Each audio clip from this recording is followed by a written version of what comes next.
Good morning and welcome to Sharper Iron. Spend the next hour with us studying the living and active Word of God, His two-edged sword of law and gospel, recorded for you in Holy Scripture, all about Jesus Christ, crucified, risen, and ascended for you.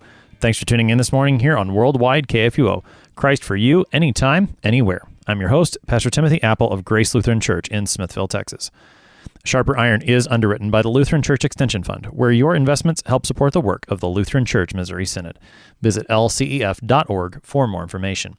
On this Thursday, September 24th, we're studying Proverbs chapter 16, verses 25 through 17, verse 6. Only when our way is shaped by the Lord and His wisdom will we walk in life. The way that seems right to us only leads to death. To help us sharpen our faith in Christ as we study God's Word today, we have with us regular guest, Pastor David Appold.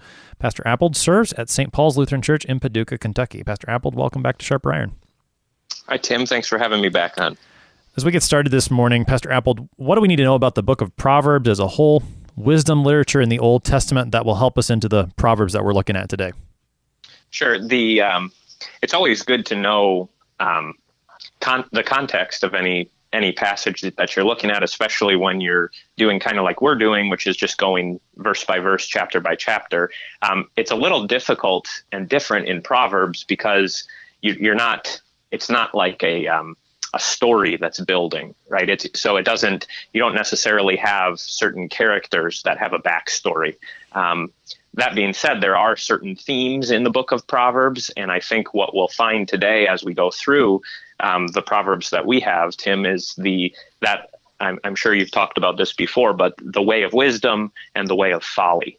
And those two ways kind of charting out, here's what the path of wisdom looks like, here's what the path of folly looks like, that gets extrapolated or analyzed in so many different ways in the book of Proverbs that the point is to help you see what path am I on and what path should I be on, what path do I want to be on. Yeah, that's definitely a theme, the idea of two ways, the way of wisdom, the way of folly. Solomon's put it the way of righteousness or the way of wickedness as well. And those themes continue to come forward. You're right that there's no real narrative. Although I have talked about characters, I'm putting air quotes up right now, characters Sure. in the book of Proverbs. You know, the first couple chapters, there was Lady Wisdom, there was Dame Folly. You meet a sluggard more than once, you meet the worthless man, you meet the fool. So there are, quote, characters that you see their actions play out, but it's not as one continuous narrative. You get more like snapshots, maybe, into a person's life. Yeah. Here and there. What does the way of wisdom look like at this moment? What does the way of folly look like in comparison to it? And that's generally how the book of Proverbs works. So, go ahead. One other thing before we get into it, the book of Proverbs, and this is true of the Bible, more generally speaking, but it speaks in kind of universal categories. And I think that makes us, as modern readers, that makes us uncomfortable because we always, with any rule, there's always an exception, right? And so we get so interested in the exceptions and qualifying everything that we say that then you come to Proverbs and it's like, look, this is the way of wisdom. It's like this. And it speaks very general, very universal. And that's what I love about the book because it touches on, it goes against kind of our modern way of thinking everyone is an exceptional case. But it reminds us there really is such a thing as human nature. And there is such a thing as also sinful nature that will manifest itself in these particular ways. Right. Let's go ahead and see then how that plays out in today's text. We'll take it about half for this side of the show and then half on the other side. And we'll just go through them one by one or bounce around a little bit as it comes. Proverbs 16, beginning at verse 25. There is a way that seems right to a man, but its end is the way to death. A worker's appetite works for him. His mouth urges him on. A worthless man plots evil, and his speech is like a scorching fire. A dishonest man spreads strife, and a whisperer separates close friends. A man of violence entices his neighbor and leads him in a way that is not good. Whoever winks his eyes plans dishonest things. He who purses his lips brings evil to pass. Gray hair is a crown of glory. It is gained in a righteous life. And that was through verse 31 of chapter 16. I'll pause there. So we'll just start with that very first verse, Pastor Appold. verse 25, there is a way that seems right to a man, but its end is the way of death. Now, we've seen this previously in the book of Proverbs. Back in chapter 14, verse 12, we got the same thing. There's a way that seems right to a man, but its end is the way to death. So Solomon repeats himself here. How do we understand this verse? How is it that the way that I think is right is going to lead me to death? Well, it's kind of like, why does he have to repeat it?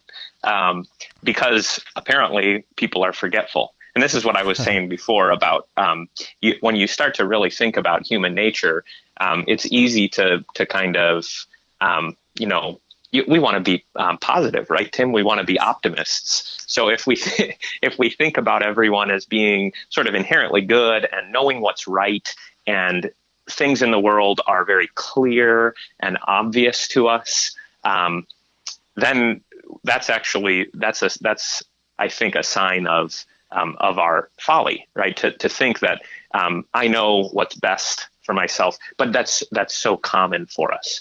This is why in our church is using setting 1 of the divine service right now, and it starts off, if we say we have no sin, we deceive ourselves. So this idea of self-deception, that this is what it looks like to be a fallen human being, is that we deceive ourselves. And so we don't know on our own how things, what's the best path for me to follow. And you can hear people say things like this all the time, even people who are not Christians, who are not necessarily informed by biblical wisdom. They recognize this, right?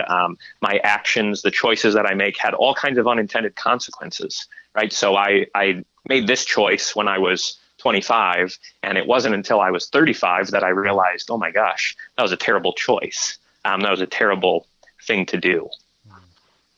So a couple things at play here. One, you mentioned self-deception, that we think we know what is right. Solomon calls us to recognize maybe you don't.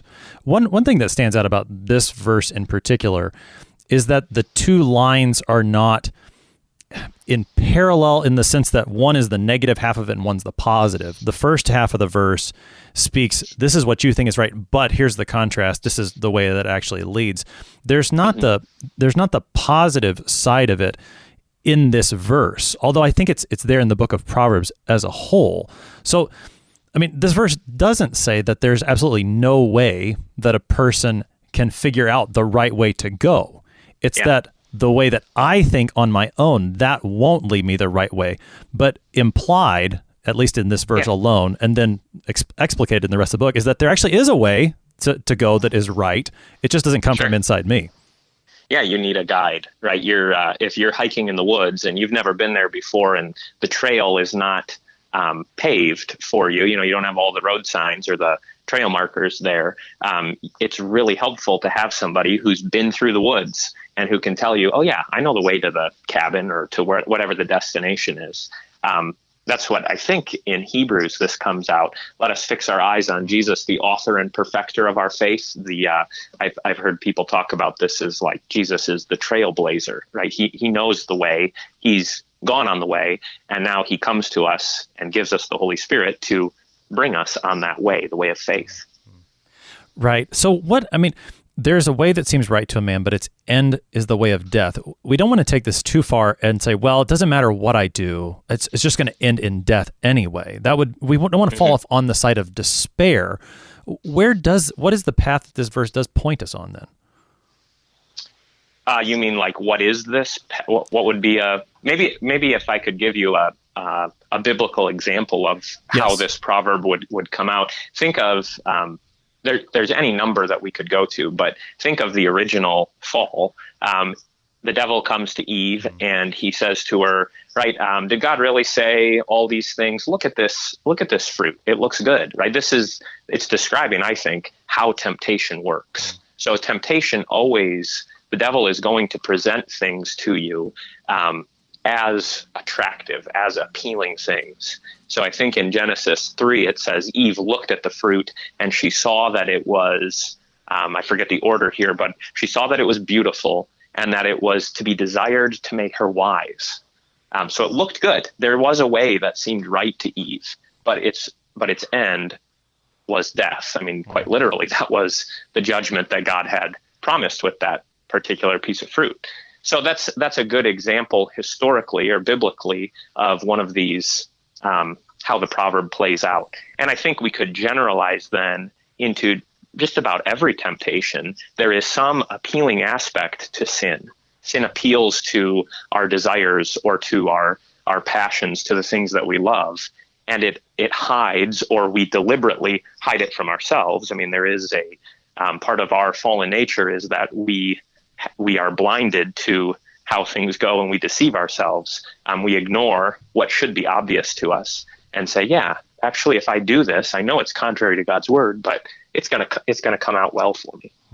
I'm reminded of in chapter 9 of the book, where you have Lady Wisdom calling out, and then Lady Folly calls out right after her, that there's a lot of similarity in the way that they speak. There's a lot of similarity in the way that they look, but those are all surface things, and they hide the reality. Well, I should say what Lady Folly does hides the reality of what's behind her. She calls out, she speaks sweetly, but Solomon is very clear. If you go there, that's going to death. And so he's exposing the reality. And I appreciate you bringing out Genesis chapter 3, the fall into sin, because I do think it is a good example that it seemed right to Adam and Eve to do this, but it ended up leading to death. And the reason was because it wasn't actually right. Even though it seemed right to them, it wasn't. It's always struck me when she looks at the fruit and she thinks that it's beautiful and desired to make one wise, because she shouldn't have thought that, at least not based on what God had said. It should not have, based on what God had said. I don't think that the fruit should have been desired to make her wise. The fruit should have been avoided so that she wouldn't fall into death. I guess my point is, how do you know whether or not the way is going to lead to right or death or life? It goes back to what has God said about it. Mm-hmm. Yeah, and so as you're talking there, Tim, it makes me think what is informing your eyesight. So when you look at the world, you can look. Two different people can look at the same situation, and one can say that is something that I don't want anything to do, and the other person can look at it and say, wow, doesn't that look great? Isn't that the purpose of life? Isn't that the goal? And so if I could put it this way, it's what goes into your ears is going to color your eye, or it's going to shape how you view the world. And that's why I don't know, maybe this is one way to connect these proverbs. The next couple of proverbs talk a lot about deception and how words and whispers and murmurings, how these things stir up all kinds of trouble in the world. And one way to see that and think about it is, how do the devil's lies, how do they change the way that people and even Christians will perceive the world around them? The world is not just a blank canvas that I take in with my eyes, but I have, even before I look at things, before I inspect the world around me, I have preconceived notions about things. So take us into those next several proverbs that speak toward this deception. There seems to be quite a bit of wisdom concerning the way we talk, which is definitely a theme we've seen from Solomon elsewhere. Yeah. So if you look at verse 27, I think there is sometimes you get this in Proverbs where each verse seems to kind of stand on its own, but every once in a while you get a building through the verses, so one builds on another. And I think you can see this pretty well in 27, 28, 29, and 30. Let me just read those again. A worthless man plots evil, and his speech is like a scorching fire. So you've got the one who's plotting evil, and then parallel to that is we're going to think about his speaking. A dishonest man spreads strife, and a whisperer separates close friends. A man of violence entices his neighbor and leads him in a way that is not good. Whoever winks his eyes plans dishonest things. He who purses his lips brings evil to pass. So if you just kind of think through, and it's helpful if you can see the text in front of you, but you've got the first half of each of those verses describes a certain kind of person: a dishonest man, a worthless man, a man of violence, right? And then in the second half, usually you get some aspect of his his words. His speech is like fire. He is a whisperer. And then this man of violence, he leads people in a way that's not good. How? Well, not by force, but through deception, through the deception of his words. So the character of the person, that's seeing 27, 28, and 29, you're right, on the paper is very helpful. The character of the person, whether when he's worthless, he's dishonest, he's one of violence, is going to have an influence on what is coming out of his mouth and how he's using those words. Right. So the heart.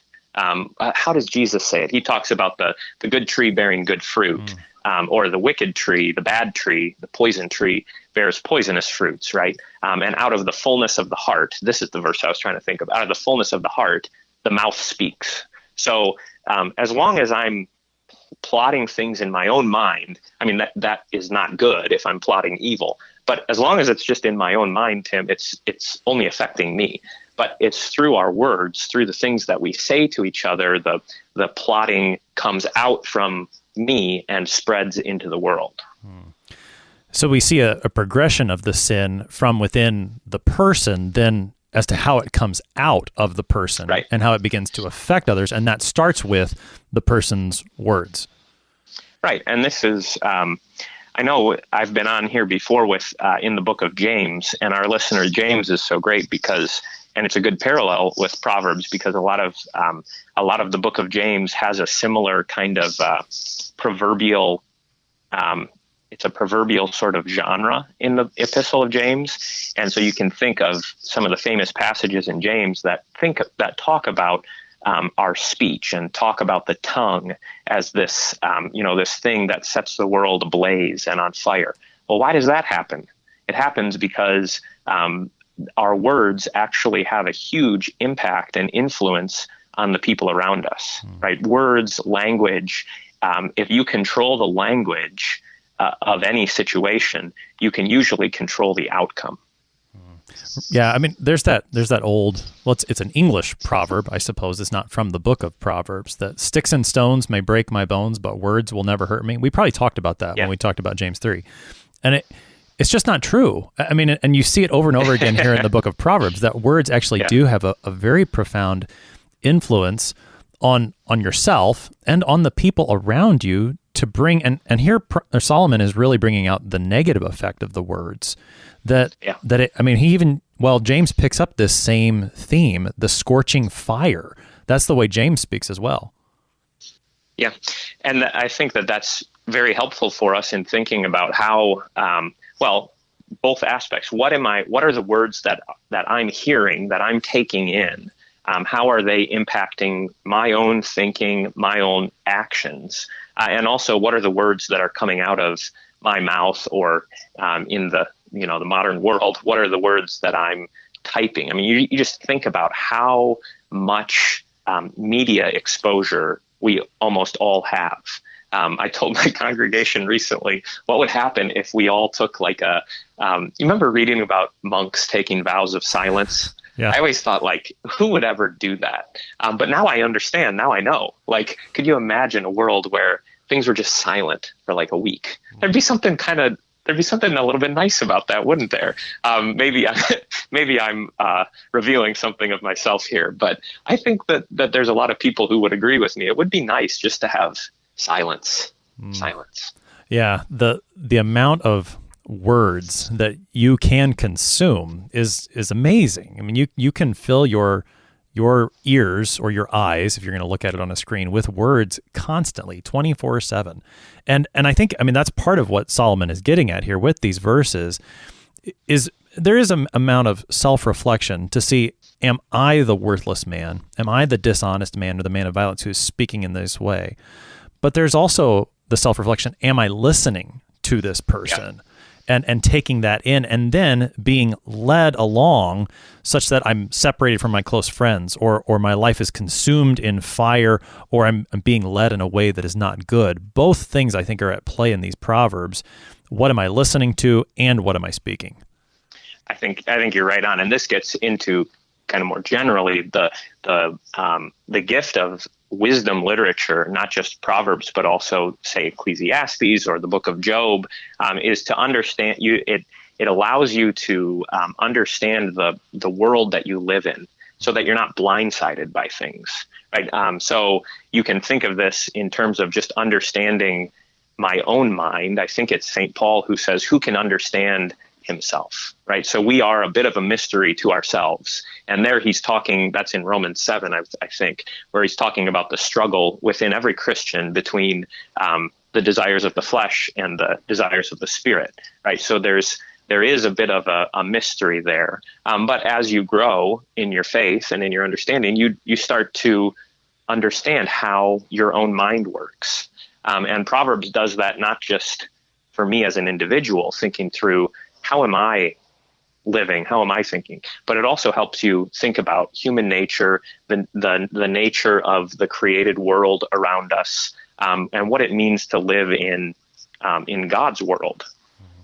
Now, how does verse 30 fit into this progression, or does it? Because particularly the second half of the verse speaks about actually pursing your lips, so staying quiet, but that too can bring evil to pass. How does verse 30 fit into this progression? How do those things go together? Yeah, so 30 says, and I don't know, maybe you have some insight onto the pursing of the lips, but if we take it as parallel to the first half of the verse, I think that can help us. Whoever winks his eyes plans dishonest things. He who purses his lips brings evil to pass. So I have little kids, Tim, and I like to joke around with them. And one of the things kids love is you tell them something, but you wink. And so they know they're on the inside. Daddy is not serious about this. So, just to use a silly example, I'll say, now none of you can have dessert tonight, and I'll wink at my oldest son. And so he knows Daddy said one thing, but he means the opposite. Okay. Well, the person who is always winking is just a blatant deceiver, is a blatant liar. They're saying one thing publicly, but they mean the opposite, or they mean something else, maybe not necessarily the opposite, but you've got sort of the public speech and then the private intention. And I think the pursing of the lips must be, I don't know enough about what that means there, but I would take it as parallel and just say it's a further way of saying the same thing. This is the sign of someone who is tricking you. Yeah, I would definitely connect the two, and maybe the connection is the idea of scheming together. That when you're because I think you're right on with the image of winking your eye and saying one thing but meaning another, such that the pursing of the lips is another sort of winking of the eye in the face of evil. So I see my neighbor who's plotting evil. Maybe he's the worthless man, the dishonest man, the man of violence, and I just kind of wink my eye at what he's doing, and then at the same token, I purse my lips at what he's doing. I don't speak up to stop him. I guess that's how I would put the two together. Does that make sense? Yeah, right. So you in that instance, you perceive the evil thing, but you're not going to warn anybody about it. You're not going to say anything. So in that way, you become what would we say, an enabler of the thing. Right, and I think in that way, then these proverbs do go together in terms of speech. That there is a time to be silent, but here's Ecclesiastes, right? I don't know is this in Ecclesiastes 3, a time to be silent and a time to speak up? It may not be, but it's along same lines. It's in Simon and Garfunkel, so It must be in Ecclesiastes too. I think it's the Byrds who actually sang that. But anyways, that's okay. Oh, is it? I don't know. That's really not our generation, I don't think. The listeners will tell us. You'll get emails. They will. But just think of I'm thinking more along the lines of the Eighth Commandment, really, and the explanation that Luther gives, that there is a time when I need to be quiet and not slander my neighbor's reputation, but there is a time when I need to speak up in his defense. That the way I use my lips is sometimes to shut them, and it is at other times to open them to speak up for what is good and right. Yeah, and so how do you determine that? Well, it's like in the book of Proverbs, aren't there two kind of contradictory? The fool answers. It's foolish to answer the fool in his folly, but then the very next one says, but you should do it anyways. So there is a time, and this is what the Spirit gives us, is the wisdom to know when is the right time to speak and when's the right time to be silent. Right. And I mean, that goes back to the very first verse of this section, the way that seems right to a man. We let the Lord shape our way. When is the right time to speak? When is the right time to be silent? Let the Lord in his word shape that way and direct us in that path of wisdom. Pastor Appel, just real quick here before the break, let's pick up verse 31, because it is a slightly different topic, but I think it will connect to something on the other half of the show when we pick up later. Sure. So what's this business you want me to read it? Yeah, gray hair is a crown of glory. It is gained in a righteous life.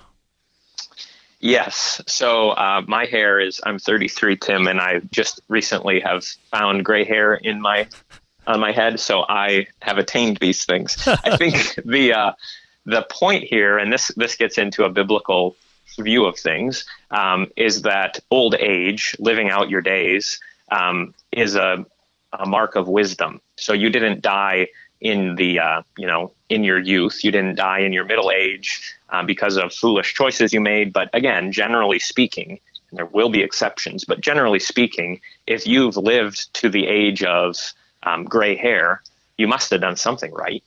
And what Proverbs is bringing out is not just, hey, somehow you got lucky and you lived out your life, but you've lived a righteous life. That there are, and again, generally speaking, there are rewards for following God's law. The life of the righteous, generally speaking, will be blessed by God. Now, there's also, I don't need to give the exceptions. Well, no, I mean, and that's something we've seen throughout the book of Proverbs so far, and we'll continue to see that, generally speaking, there are rewards to living according to the wisdom that God gives, old age being one of them. You're listening to Sharper Iron here on KFUO. Going to take a short break, but we'll be right back. Please stick around.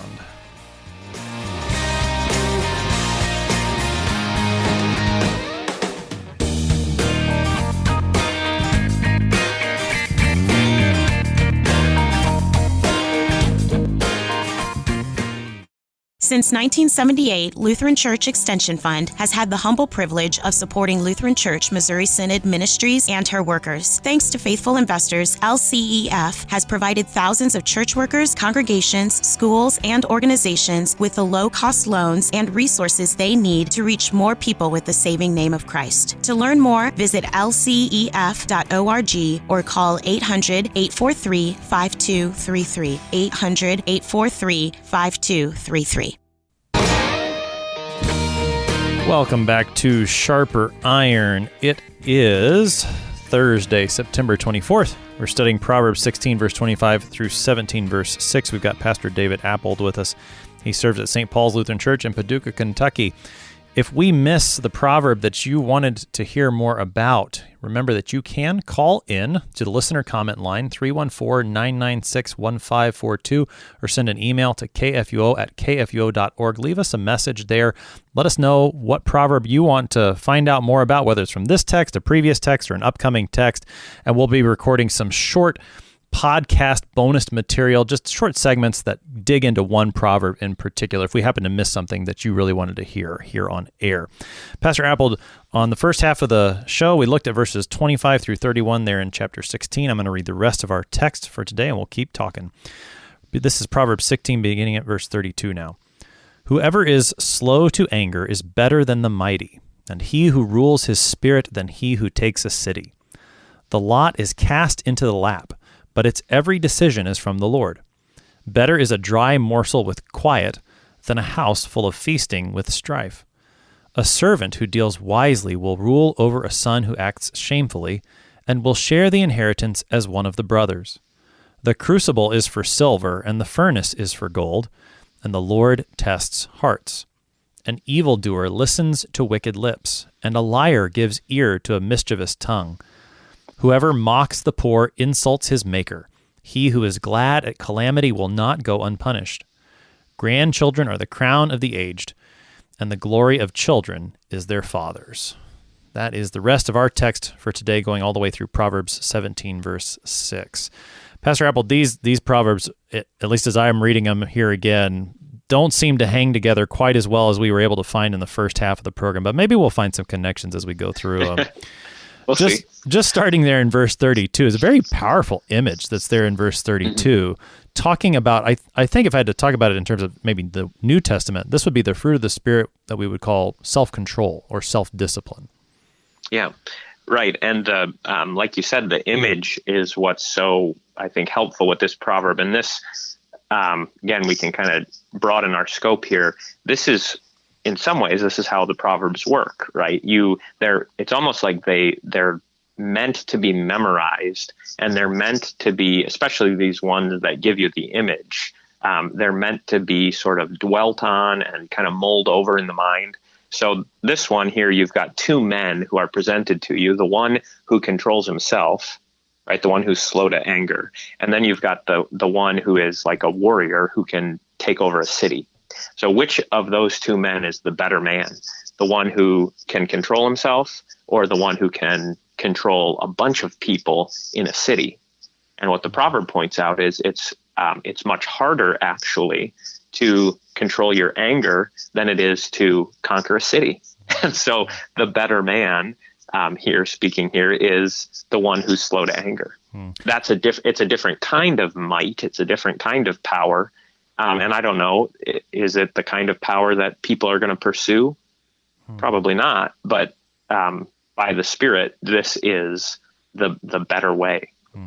And I think that fits very well with everything we were talking about on the first half of the program. When it comes to matters of speech, when you talk about what comes out of your mouth, self-control is huge there. Even thinking about what we were saying about old age, how often is self-control related to living a longer life, that I prevent myself from doing some of those things that might not lend themselves to long life, putting myself in situations that would lead to a quicker end of my life than not.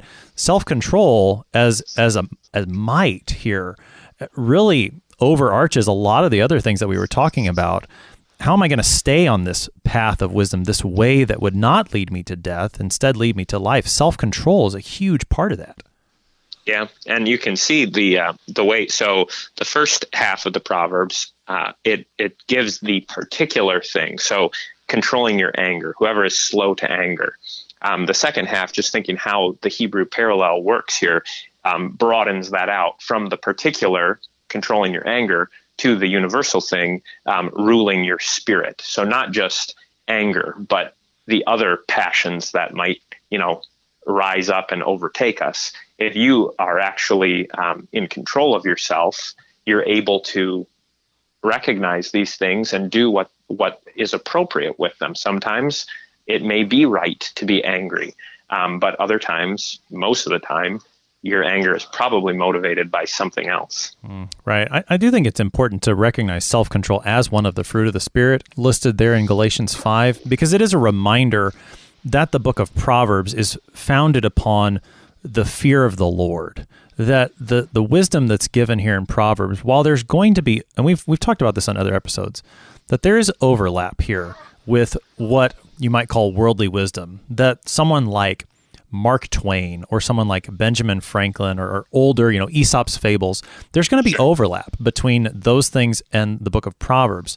But what makes this book uniquely Christian is that starting place that Solomon gives us. The fear of the Lord is the beginning of instruction, or the beginning of wisdom.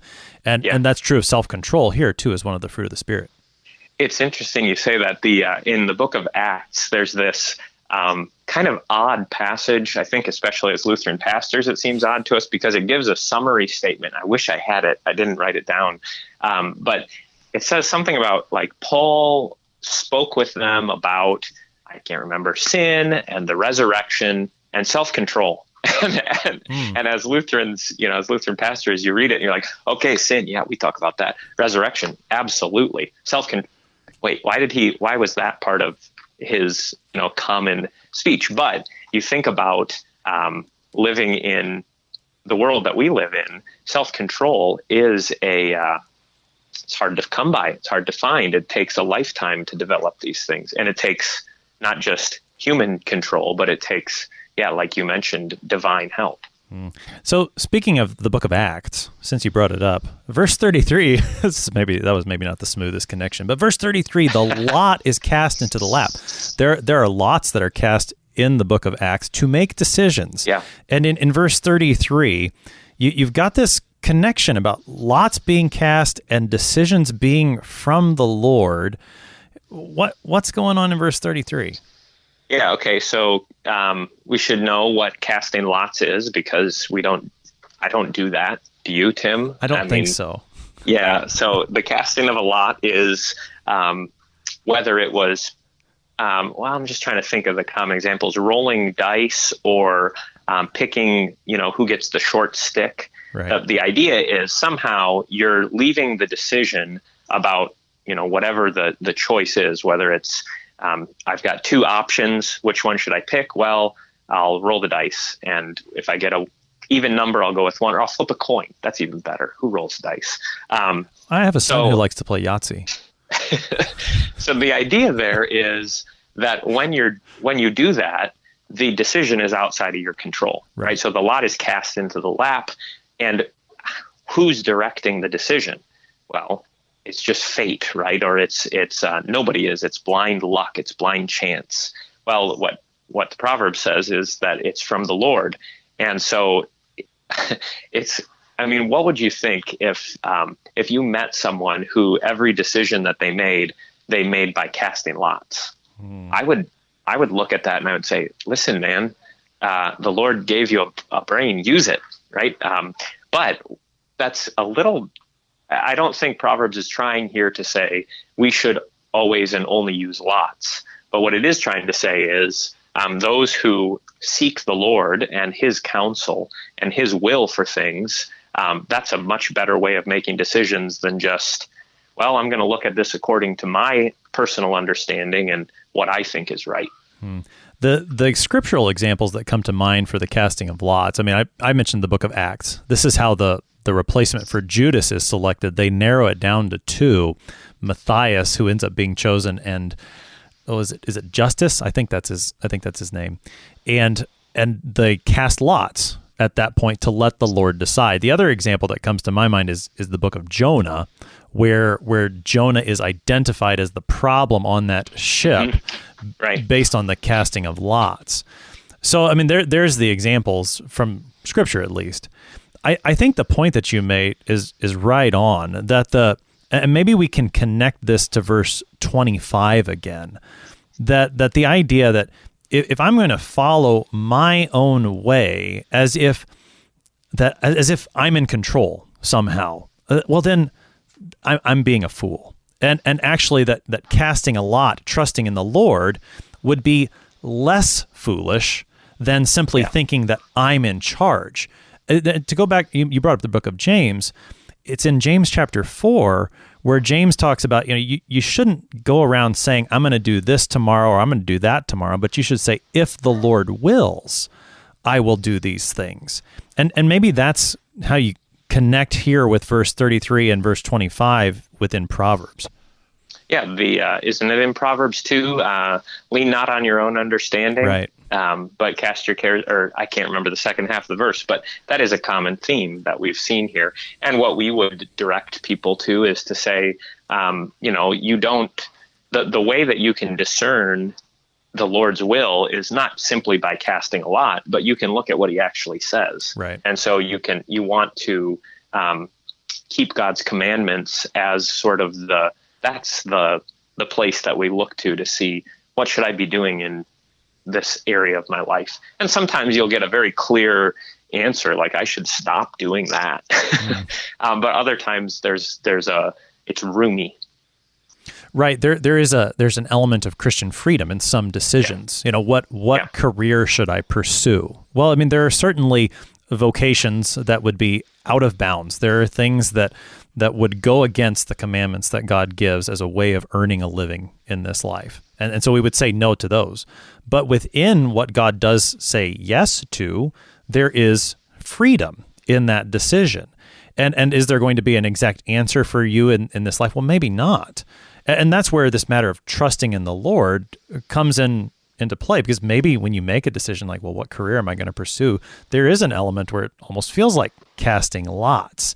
I mean, Sure. certainly you take into account the wisdom of your parents, the wisdom of close friends, of trusted Christians, of your pastor, as you approach decisions like that. But in the end, it is the will of the Lord that is directing things, and you know He's directing things for your good, so that in those moments where it may seem like you're casting a lot, you're still trusting in the Lord, leaning not on your own understanding. I looked that verse up from Proverbs 3 while we were waiting. Yeah. Pastor Appel, let's just keep going here. 17 verse 1. And again, I don't know if there's a way to connect these. Better is a dry morsel with quiet than a house full of feasting with strife. Now we've gotten a picture of family life here in this verse. Mm-hmm. Yeah, so you're looking at what makes for a blissful home, what makes for domestic bliss. What are the options that are presented here? You can either have a lot of stuff and have strife, have anger and conflict, or you can have basically nothing, just a dry morsel. But again, this goes back to my thing about the value of silence. The quietness that's described there is not necessarily volume, but there's no strife. There's not hostility between a husband and a wife or parents and children, but everyone knows their place and is content in their place and loves the family. Which of those homes would you prefer? That's what the proverb puts before you. And of course, I mean, we would say, oh, it's obvious. I want the peace and quiet. It's easy to say it, but it's much harder when you're actually presented with all the, if you can have all the stuff, right? Well, who's going to say no to all the stuff? Because if you put a big piece of if you put a pie in front of me, Tim, there's going to be some part of me that says, I want to eat the whole thing, right? And this is what I think you find more common in our day and age. People don't set out to have strife in their homes. I've never had pre-marriage counseling with people and they said, oh, Pastor, we want to have we want strife in our house. And so we're going to try to do as much as we possibly can. It's much more incremental. So you keep adding on straw after straw after straw, and eventually the camel's back breaks, right? And that's what I see much more common than just the immediate. All of a sudden, we have all this stuff, and so we're so busy that we're in conflict all the time. It happens slowly. Right. And perhaps it happens slowly because of what the goal is. Where are the eyes focused? Are the eyes focused on gaining a house full of feasting, a table that is full of food? And again, to expand the image, but a house that is full of stuff, earthly wealth. Is that where the eyes are focused? If it is, then it is much easier for that strife to creep in. Whereas if your eyes are focused on the house that is full of peace, the keeping of the fourth, the fifth, the sixth commandments, matters of authority and life and marriage, when the focus is there, well, perhaps that won't lead to a house full of stuff. But that, to go back to what you said about, this is to take up verse 31 again, that there is a reward to that sort of lifestyle. It may not be the reward of lots of stuff, but the reward of peace within the family and in the household is a great, great joy. Yeah. It's almost like what is the purpose of marriage and a family? Is the purpose to if we can have two incomes instead of one, then we can get a lot more stuff, right? It almost becomes this marriage and family life becomes the means to some other end, the attainment of, I don't know what, a vacation home or a boat or whatever, what have you. That gets things precisely backwards. The marriage, a husband and a wife and parents and children, that is the end, the home at peace together. That's what, that's the goal, not the means to some other goal. So this imagery of household, or the setting of household, does stick around in a couple more Proverbs. Yeah. verse 2 talks about a servant who deals wisely will rule over a son who acts shamefully and will share the inheritance as one of the brothers. The language is of a household, but the imagery that's there is maybe a bit disconnected from our day and age. What's there in verse 2 for us, Pastor Appold?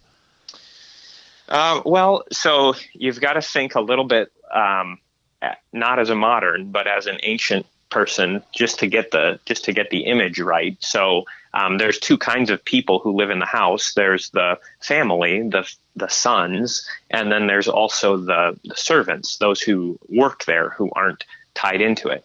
And what the proverb is sort of getting at is, which would you rather be, right? Would you rather be part of the family by blood, or would you rather be just connected to the house through whether you're a slave or a servant or whatever. And it's interesting because usually the answer would be, well, I'd much rather be a son than a servant, because a son is an heir and is going to inherit the thing. But what the proverb does is show, look, just because of your status as a son, that doesn't guarantee that you're going to be faithful. And would you rather be the dishonest son or the faithful servant?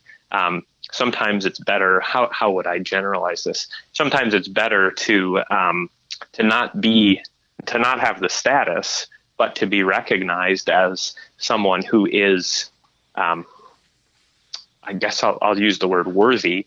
Someone who is worthy of trust and who can be trusted with a thing.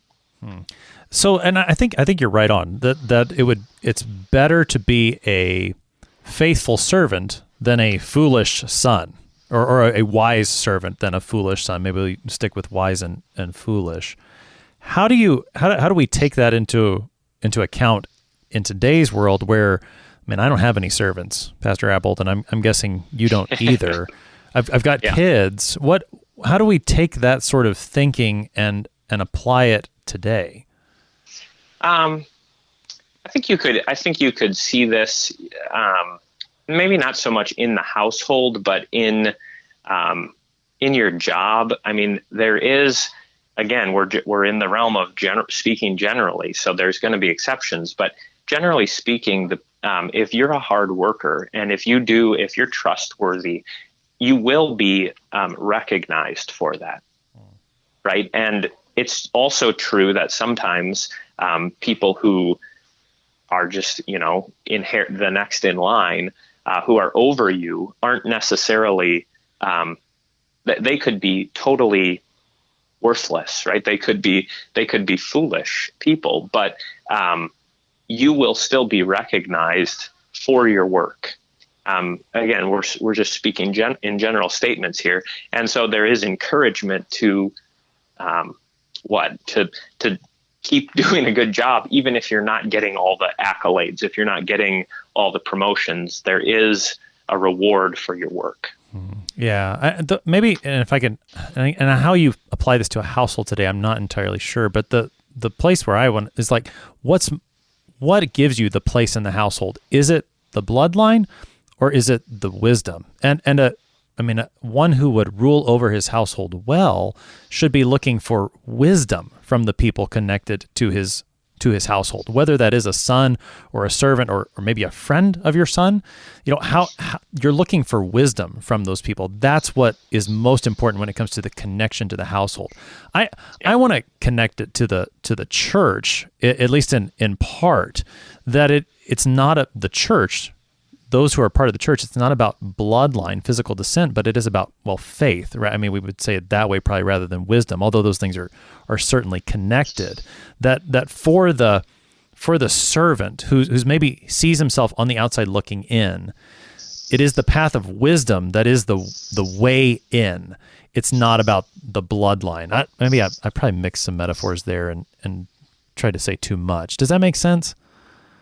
Yeah, because the wise servant, it says in the proverb, you actually will share the inheritance. You become like one of the brothers, right? And the shameful son is going to be in disgrace. He might have received the inheritance, but he's looked out or he's looked down on. And so in the church, I don't know exactly how to apply it. It is difficult sometimes with these proverbs to say, what exactly is the meaning? Does it just mean, work hard, keep your nose to the grindstone and you'll get recognized? Or is there some, because I see what you're trying to do. You're trying to say, in the New Testament, you get a lot of talk about, so we are no longer slaves, but we are sons. And if we are sons, then we are heirs. And so you're trying to connect the language of inheritance and sharing an inheritance with, the New Testament teaching on justification by faith. And there may be something there. Right. Yeah, that is the connection I'm trying to make. We've got just under 5 minutes here, Pastor Appold, and if you want to go to a different one, that's fine. But just looking at the verses that we haven't talked about, verse 6 sticks with the household and does come to a theme that we brought up on the first half of the program, the idea of old age.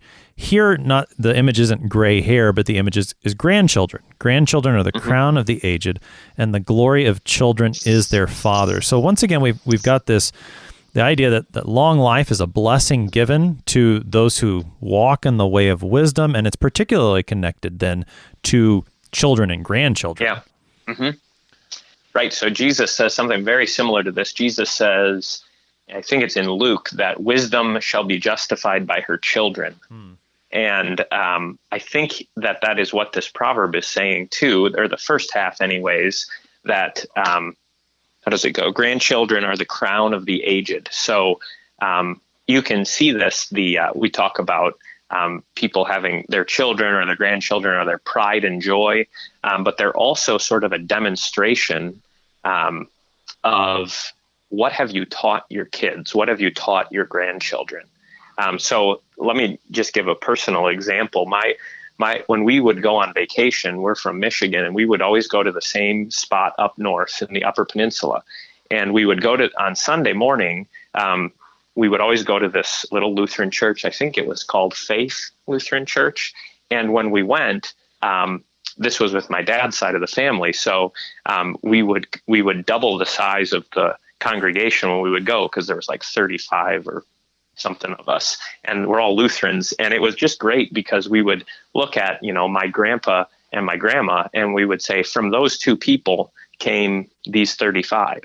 And by God's grace, they had all been preserved in the faith, not just in the family, but in the Lutheran faith. And it was so cool to see that. And I know my grandpa, that was something that he would talk about, that the best part of vacation was going to church together and being surrounded by his grandchildren, worshiping the Lord, receiving Holy Communion. That was always such a neat thing. And that's what the proverb is saying. Your children and your grandchildren they are your crown because they display what you've taught them. Pastor Appel, with just a real quick minute, we've talked about a variety of topics today. Tie this together in terms of Christ. How does Proverbs, this section in general, point us to Christ? Well, Jesus talks about being greater than Solomon. And so the teaching of Christ is the teaching of true wisdom, and the life of Christ is the display of, the perfect path of wisdom. There is no folly in his steps. There's no folly in his teaching. And so I think for those who follow Christ, there is this wonderful promise that you are walking in the way of wisdom. And when we talk about following Christ, what we mean by that is living by faith. By faith, we are given this gift of wisdom, and by faith, we walk in the way of wisdom. And that has its rewards in this life, but it also has the promise of eternal glory, when there really will be no doubt about it. There will be no question about what kind of reward comes for the wise in Christ. Pastor David Appold is the pastor at St. Paul's Lutheran Church in Paducah, Kentucky, helping us this morning with Proverbs chapter 16, verse 25 through chapter 17, verse 6. Pastor Appold, thanks for being our guest today. Yes, thank you. I'm your host here on Sharper Iron, Pastor Timothy Appel of Grace Lutheran Church in Smithville, Texas. Thanks for spending the morning with us. Talk to you again tomorrow.